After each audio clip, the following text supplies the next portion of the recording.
Thank you so much. Let me start out with this. Personally, I thought President Trump did an excellent job. I was proud to be an American when he was president. And guess what our member of Congress did 2 months or 2 weeks after he was elected? After he had been endorsed by President Trump, guess what he did? He voted to impeach him. And not only did he vote to impeach him, but he called him un-American and unfit.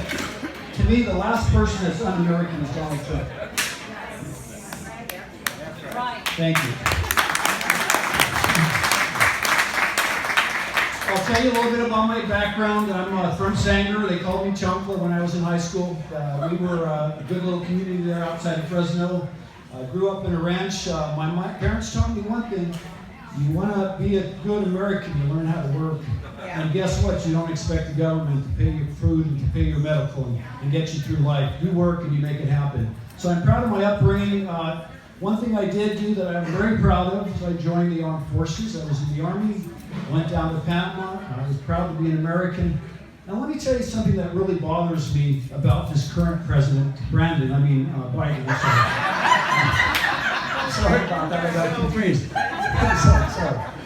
But since when does somebody serving in the armed forces get discharged because they don't get the vaccine? Yeah. What is that about? Since when does the government tell us we have to get a shot? That's a personal choice. It's not President Biden's choice. It's so important to me that we don't forget and we always keep our individual liberties. Yes. America is free. We are the land of the brave. We are not scared. We are not afraid. Let's talk a little bit about the masks. Since when, again, does the government tell us we have to wear a mask? It's a personal choice. If you want to wear a mask, Tony wants to wear one, go for it. But guess what? Don't tell me I've got to do it. It's your personal choice. The government shouldn't give you that choice. And let me tell you what's happening right now with one of our senators in the north, Senator Pan. I call him Pin Pan. He wants now to require every child to get the vaccination. What's that all about? We don't need the government telling us what to do with our kids. It's our choice. We're the parents. We're in charge. It's that simple. And guess what? If I want to speak at a school board and I want to complain about a teacher teaching my son binary education, what they call it, or that a restroom is for a man and a woman, the same one. You know what? I'm going to speak it up. I'm going to tell the school board that's not what I want. And we have that right as Americans. And you know what? We don't need the FBI or anyone else coming into our school districts and attacking our parents. You have that freedom, and that freedom is very important.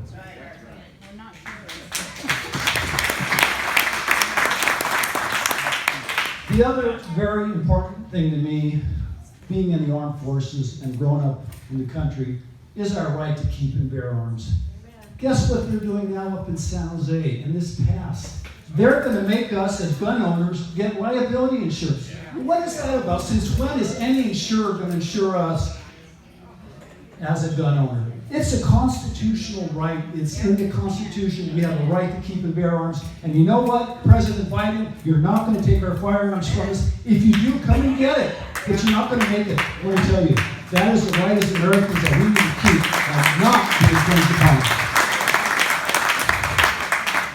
The other thing is church. The last place I want the government is in my church. Yes. The government doesn't need to tell me what I need to officiate and not threatening me with a civil rights lawsuit if I don't want to, for example, officiate the same-sex marriage. It's my church. It's God's church. It's our choice, not the government. Government, stay out of church, please. Special thanks for anyone that serves in law enforcement. Thank you for your service. We are not going to defund the police. Where are we safe? We're safe when we have a strong police force.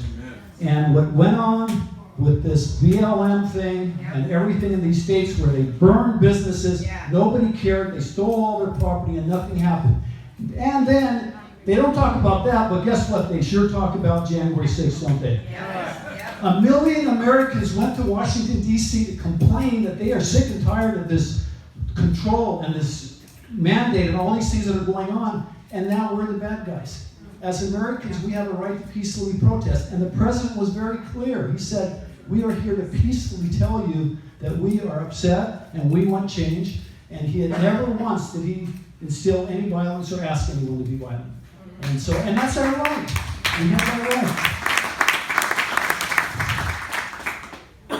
One other thing is voter integrity. How is it possible when President Trump held a rally and 30 and 40,000 people showed up all over the country? I wasn't the one in Albuquerque, and I got there at 5 in the morning, and I still didn't get in, believe it or not. That's how popular President Trump was. But at the same time, we have a president that barely could attract 30 people, and half of them were press, and he wins the election. How's that possible? Yeah. It's not.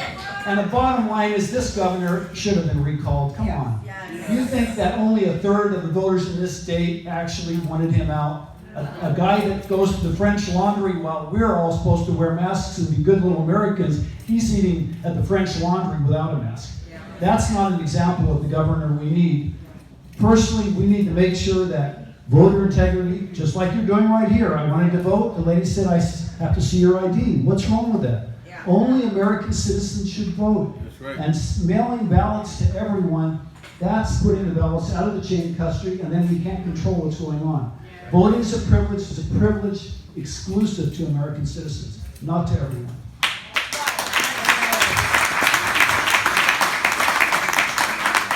Also very important to me is the border.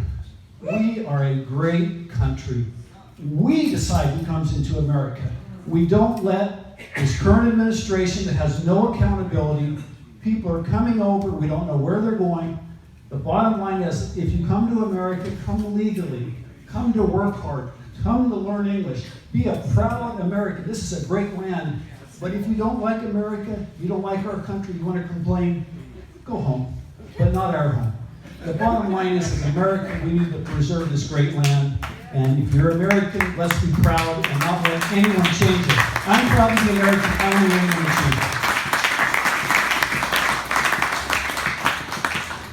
Finally, I want to thank everyone for being a proud patriot American. I'd be honored to serve you in Washington. I'm Chris Matisse, conservative Republican.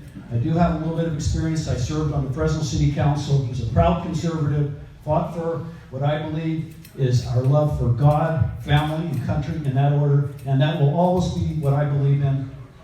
If you could help us out a little bit, I'd be honored. The website is MatisseCongress.com, MATHYS Congress.com. Thank you very much. God bless America, and God bless all of you. Appreciate it.